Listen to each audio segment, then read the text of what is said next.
welcome to Mental Moments, where small changes can have lasting ripples. This week, we've been talking about why do some programs for self-improvement fail? The programs can be great, so it's probably not the program. So we're going to look at the common problems when people engage with these programs and fail. Now, the first episode, we talked about goals and clarifying your goals. Today, I'm going to talk about when it gets tough, why do we stop? Okay, assuming you've clarified your goals, you know why you're doing it, how and what it's going to look like when you've gotten there, whatever that self-improvement goal is.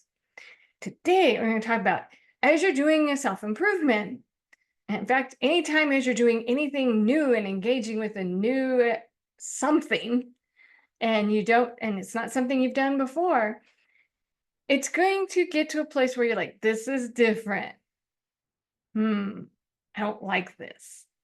And you want to reject it. Okay. In my business, we call that cognitive emotive dissonance. It's that feeling of ew when you're learning something new. And we all pretty much have it. Some people don't. If they're like, woo-hoo, gung-ho, sometimes we won't find it if we're really gung-ho on our goals and we'll be like, I will overcome any obstacle. This icky feeling doesn't mean anything. But for many people, they get to that, what we call that wall. They hit that point where it's like, ew, this is different. Okay, think about Fran. Fran has problems with social interactions. Now she clarified her goals, why she wants to do it, what it's going to look like. Okay, so part of her self-improvement program was to then practice these skills. We talk about it, and then she has to go out in public and practice them. Say hi to people. Oh my gosh. So we developed an exercise of going into different places, different stores. She liked to walk home after work.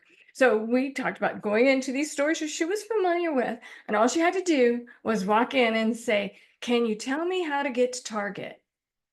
And that's all she had to do. 4 stores, where to get to Target. This way she can practice talking to people, engaging with them in a very simple way that really it's not, she knew where Target was, but it was a way for her to practice the skill.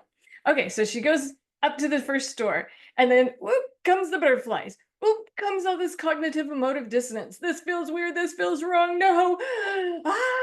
And she didn't want to do it. And she's like, we talked about this. So she knew, she told herself, oh my gosh, this is cognitive emotive dissonance. Trying to warn me, this is what it's going to feel like. Because we mentally practiced this and we got to that feeling. And as soon as she felt it, she's like, okay. And then she's like breathing and, okay, we practice this. What do I do? Okay. So if we don't recognize that this is a very normal, super normal phenomena.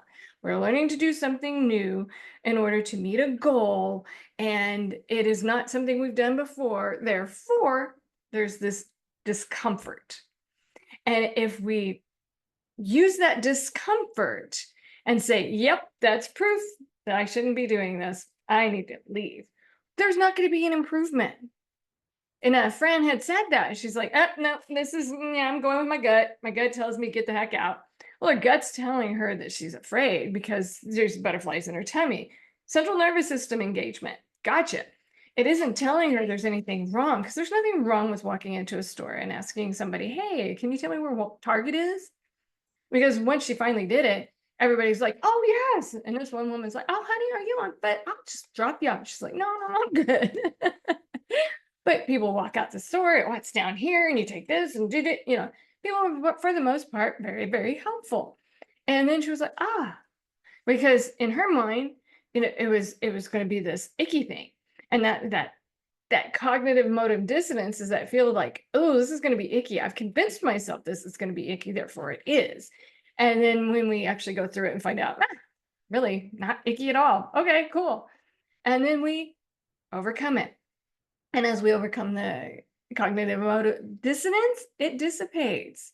So if you're doing something new and you've experienced that, congratulations, your brain is working. That is what it's supposed to do.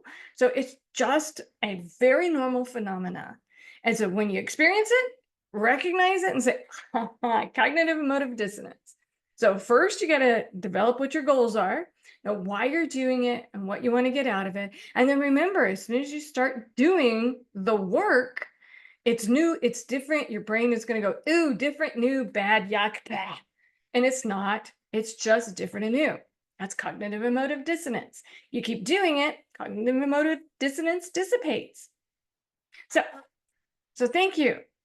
And stay tuned for other episodes where I discuss some of the common reasons why people aren't successful in self-improvement programs.